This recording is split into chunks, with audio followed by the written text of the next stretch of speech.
Good morning बात दोस्तों, कैसे हैं। उम्मीद करते हैं कि आप सब लोग बहुत अच्छे होंगे।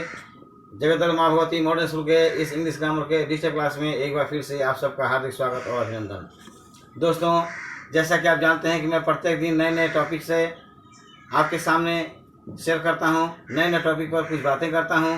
तो आज हम इंग्लिश ग्रामर के बहुत ही महत्वपूर्ण टॉपिक पास्ट इंडेफिनिट के बारे में चर्चा करेंगे। पास्ट इंडेफिनिट के महत्व के बारे में बताएंगे, उसके अन्य पहचानने बनाने के नियम समेत बहुत ऐसे महत्वपूर्ण बातों के बारे में आपके साथ हम आज शेयर करने वाले हैं। तो दोस्तों, ध्यान से कॉपी कलम लेकर बैठें और इम्पोर्टेंट पॉइंट्स को नोट करें। अगर आप लोग कॉपी कलम लेकर बैठेंगे तो आपके माइंड में हमारी एक एक बात एकदम आपके माइंड में ऐसे बैठ जाएगा कि उसे फिर कोई नहीं मिटा सकता, बिल्कुल पत्थर की लकीर की तरह। तो दोस्तों, अगर अच्छे करने हैं तो कॉपी कलम के साथ करें। इंजॉय करने का यह विषय नहीं है, बल्कि सीरियस होकर के माइंड को कूल करके पढ़ने का समय है। इसे ध्यान से सुने और आगे अपना वक्तव्य दें, विचार दें। कमेंट बॉक्स में लिखें कैसा है, नहीं है, या आपको समस्याएं क्या आती हैं, उसके बारे में हम चर्चा करेंगे। आप कमेंट बॉक्स में अपनी समस्या लिखें या अपना कॉन्टैक्ट नंबर भी दे करके अपनी समस्या के साथ कॉन्टैक्ट नंबर देंगे, हम आपसे संपर्क करेंगे। तो चलते हैं पास्ट इंडेफिनिट की। हाँ तो दोस्तों, हम लोग स्टार्ट करने जा रहे हैं पास्ट इंडेफिनिट टेंस। ये पास्ट इंडेफिनिट है क्या? पास्ट इंडेफिनिट को छोड़िए, पहले आप समझिए कि पास्ट क्या है। पास्ट का मतलब क्या होता है? अतीत, भूत, जो बीत चुका है। हमने वर्तमान काल में बताया था कि वर्तमान समय में होने वाले घटनाओं के बारे में जो वाक्य बताते हैं वही वर्तमान काल कहलाते हैं, वही वर्तमान काल के वाक्य माने जाते हैं। लेकिन ये जो पास्ट टेंस की बात आती है दोस्तों, तो ये पास्ट टेंस हमारे वर्तमान समय की नहीं, बल्कि हमारे भूत के ऊपर डिपेंड करती है, हमारे अतीत के ऊपर डिपेंड करती है।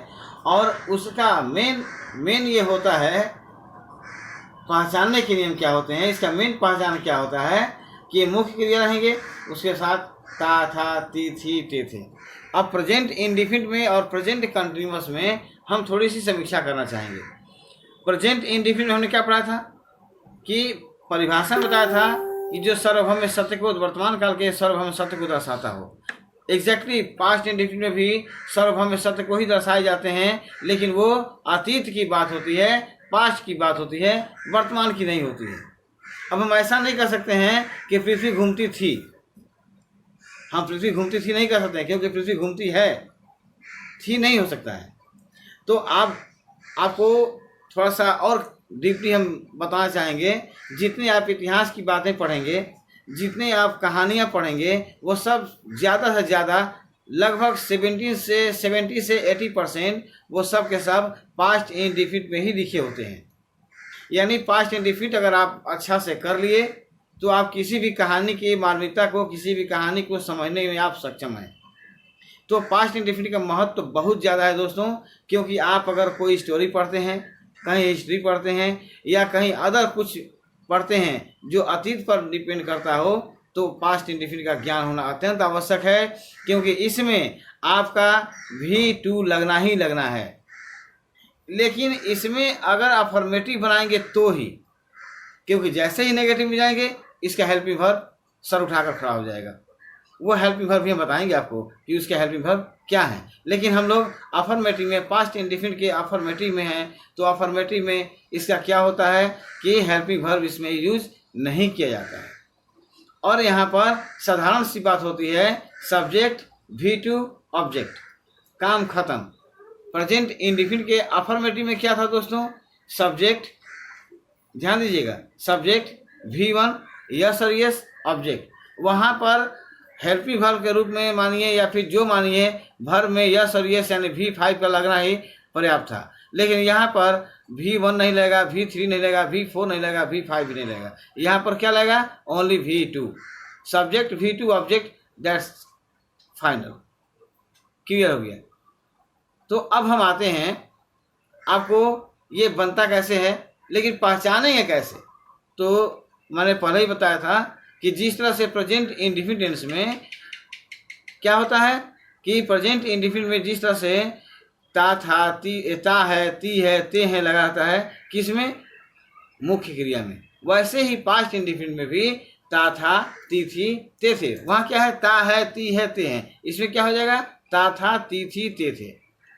तो इस तरह से इनमें हम आपको अंतर भी आपको difference between present indefinite and past indefinite हम दोनों संग संग लेकर चलेंगे, जिससे आपके माइंड में पूरी तरह से सेटअप हो सके, बैठ सके कि हम क्या बोलना चाहते हैं, क्या आपको देना चाहते हैं। अब कभी भी आपको किसी भी तरह का मिस्टेक या भूल न होने पाए, गुंजाइश ही नहीं है। तो हम बनाने के लिए बनाते हैं कि सब्जेक्ट, V2 और ऑब्जेक्ट। दोस्तों यहाँ देखते हैं कि ये V2 क्या है। हमने आपको ऑलरेडी पहले बताया था कि वर्ब के 3 रूप होते हैं, प्रेजेंट, पास्ट, पास्ट पार्टिसिपल। लेकिन जब कंटिन्यूअस में जाते हैं तो वर्ब में आई जुड़ता है और वो हो जाता है V4। फिर जब प्रेजेंट इंडिफिनिट में जाते हैं तो वर्ब में यस और यस जुड़ता है, उसको हम लोग सुविधा के अनुसार V4, V5 लिखते हैं दोस्तों। तो इस तरह से मेन क्या है? प्रेजेंट, पास्ट और पास्ट पार्टिसिपल। यहाँ पर आपका सिर्फ पास्ट रूप ही लगाया जाएगा। इसको एकदम माइंड में बैठा लीजिए कि इसके मुख्य क्रिया में सिर्फ V2 ही लगेंगे। अब हम यहाँ पर बनाते हैं, जैसे छोटा सा वाक्य दे रहे हैं, वह पढ़ता था, क्या हो जाएगा? ही रीड। अब रीड आप बोलेंगे कि सर रीड तो आप गलत बोलवा दिए, रीड तो V1 है। लेकिन दोस्तों आपको बताते हैं, जिस तरह CUT cut cut cut cut, वो तीनों में ही कट ही होगा। ऐसे ही रीड भी तीनों में रीड ही होता है। बस रीड रेड रेड पढ़ते हैं वो अलग बात है। लेकिन ये क्या हो जाएगा?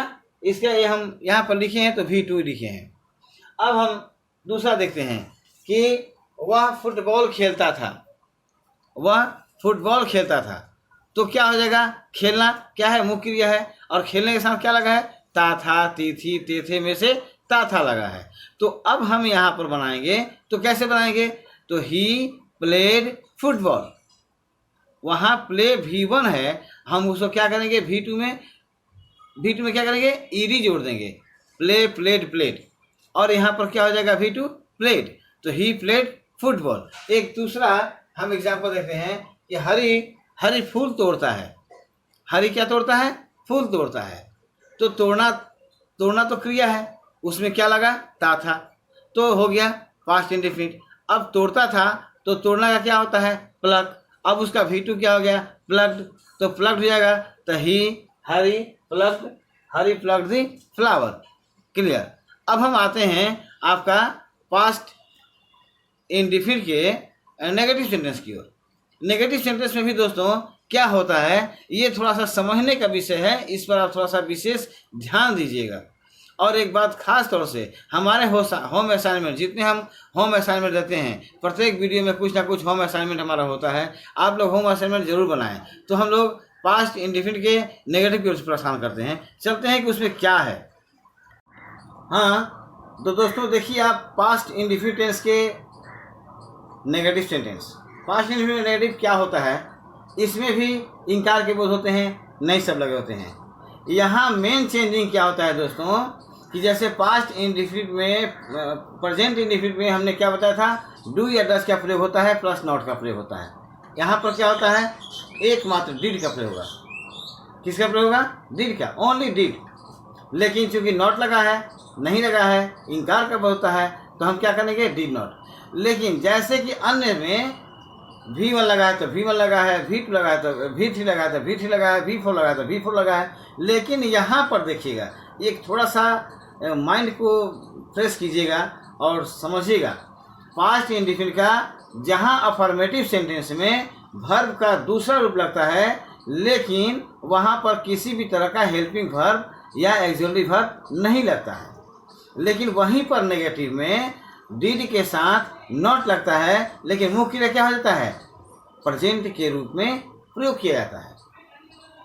अब यही मेन समझना है आपको कि हम कहाँ पर V2 लगाएंगे, कहाँ पर V1 लगाएंगे, और डिड के साथ में हम V1 लगाएं कि V2 लगाएं। बहुत सारे दोस्त ऐसे करते हैं, हम लोग भी जब पढ़ाते हैं तो बहुत सारे लड़के जो है वो भूल से डिड के साथ में V2 भी लगाते हैं और उनका वाक्य गलत हो जाता है। या फिर उसमें अफर्मेटिव में भी सहायक क्रिया के रूप में डिड लिखते हैं और V2 लिखते हैं, वो गलत हो जाता है। अगर हेल्पिंग वर्ब के रूप में, अगर अफर्मेटिव में भी अगर आप डिड का प्रयोग कर देते हैं और V1 वहाँ लिखते हैं तो भी गलत हो जाता है दोस्तों। अफर्मेटिव में किसी भी प्रकार का हेल्पिंग वर्ब का प्रयोग पास्ट इंडेफिनिट में नहीं होता है। सिर्फ और सिर्फ वर्ब का दूसरा रूप प्रेजेंट, पास्ट और पास्ट पार्टिसिपल, ये 3 रूप होते हैं। वो बीच वाला पास्ट के रूप वाला ही फॉर्म, पास्ट का ही फॉर्म हम उसमें भरते हैं और वो हो जाता है पास्ट इंडेफिनिट का वाक्य कंप्लीट माना जाता है। लेकिन नेगेटिव में जैसे ही हम आते हैं वहाँ पर क्या होता है, देखिए यहाँ प्रेजेंट इंडेफिनिट में डू या डज है, यहाँ पर क्या हो जाएगा, डिड हो जाएगा। डू या डज का पास्ट क्या होता है, डिड होता है, और इसमें क्या हो जाएगा, डिड, और यही डिड क्या होता है, इसका हेल्पिंग वर्ब हो जाता है। लेकिन जहाँ आप अफर्मेटिव सेंटेंस में, पास्ट इंडेफिनिट के अफर्मेटिव सेंटेंस में हम V2 का प्रयोग करते हैं, वहाँ नेगेटिव जब बनाएंगे तो नेगेटिव बनाते समय देखिएगा, जब अफर्मेटिव बनाते थे तो हम सब्जेक्ट V2 और ऑब्जेक्ट लिखे थे। लेकिन जैसे ही हम नेगेटिव सेंटेंस में हम आए हैं तो सब्जेक्ट डिड नॉट, V1 और ऑब्जेक्ट किए हैं। यहाँ सब्जेक्ट डिड नॉट और V1 करने का मतलब क्या होता है, हम यहाँ पर ऑलरेडी V2 का प्रयोग कर चुके हैं, तो हम एक ही टेंस में दोबारा V2 का प्रयोग नहीं करेंगे। यहाँ पर क्या हो जाएगा, V1 का प्रयोग होगा। अब यहाँ पर हमारा क्लियर क्या होता है कि subject did not, V1 object, तो ये होता है हमारा फॉर्मूला। अब यहाँ देखते हैं, वह नहीं सोता था, तो ही डिड नॉट स्लीप, सूर्य नहीं घूमता था, सन डिड नॉट मूव, बच्चे मैदान में फुटबॉल नहीं खेलते थे, children did not play football in the field. हर जगह डिड नॉट का प्रयोग होता है, नकारात्मक में डिड के साथ नॉट रहेगा। यहाँ पर नेगेटिव सेंटेंस में सिर्फ डिड का प्रयोग होगा और वो भी क्या होगा, एक्चुअली वर्ब के रूप में होगा। डिड अपने आप में क्या होता है, V2 होता है, इसलिए डिड के साथ हम कभी भी V1 का प्रयोग ही करेंगे, V2 का प्रयोग नहीं करेंगे। ये एकदम हर टेंस का अपना अलग अलग एक इम्पोर्टेंस होता है, अलग अलग उसका कुछ नियम होते हैं, रूल्स होते हैं। इसका भी रूल यही है, एक बार फिर समझिए, पास्ट इंडेफिनिट टेंस के अफर्मेटिव में हम किसी हेल्पिंग वर्ब का प्रयोग नहीं करते हैं, लेकिन वर्ब के दूसरे फॉर्म का प्रयोग करते हैं, वाक्य हमारा ज्यों का त्यों हो जाता है और सटीक होगा। लेकिन जैसे ही हम नेगेटिव बनाएंगे, उसका हेल्पिंग वर्ब डिड का प्रयोग करेंगे और इंकार के लिए डॉट का प्रयोग करेंगे, लेकिन मुख्य क्रिया क्या हो जाएगा, मुख्य क्रिया V1 में यूज किया जाएगा। तो इस तरह से हमारा ये जो डिफरेंस हमने आपको बताया, जो महत्वपूर्ण बातें बताई, इसको आप माइंड में बैठाइएगा, फिर कभी आपसे कोई मिस्टेक हो ही नहीं सकती है, आई एम ग्रांटेड। तो दोस्तों, वीडियो कैसा लगा हमें अपना कमेंट बॉक्स में बताएं, आप अपना सलाह हमारे कमेंट बॉक्स में आप लिखें। और अगर किसी बंधु को किसी प्रकार का विशेष असुविधा होती है, प्रॉब्लम होते हैं या परेशानी होती है या कोई समस्या अगर कोई समस्या होती है तो कमेंट बॉक्स में अपनी समस्या लिखिए और अपना कॉन्टैक्ट नंबर दीजिए, मैं आपसे संपर्क बनाऊंगा, इसमें कोई शक नहीं है। दोस्तों, हो सकता है कि आज आप कॉन्टैक्ट नंबर दे रहे हैं या अपनी समस्या बता रहे हैं हमारे कमेंट बॉक्स में, तो हो सकता है कि हम आपको उसी समय न कवर करें, लेकिन 1 घंटा, 2 घंटा, 3 घंटा, 4 घंटा में हम आपके साथ संपर्क बनाएंगे, 100% श्योर है। क्योंकि हम वो गुरु हैं जो अपने कमज़ोर छात्रों का हाथ बिना कामयाबी दिलाए नहीं छोड़ने वाले। तो वीडियो कैसा लगा हमें आप बताएं और मिलते हैं अगले वीडियो में अगले नए टॉपिक के साथ। तब तक के लिए जय हिंद, वंदे मातरम, मस्त रहिए, खुश रहिए, आनंदित रहिए।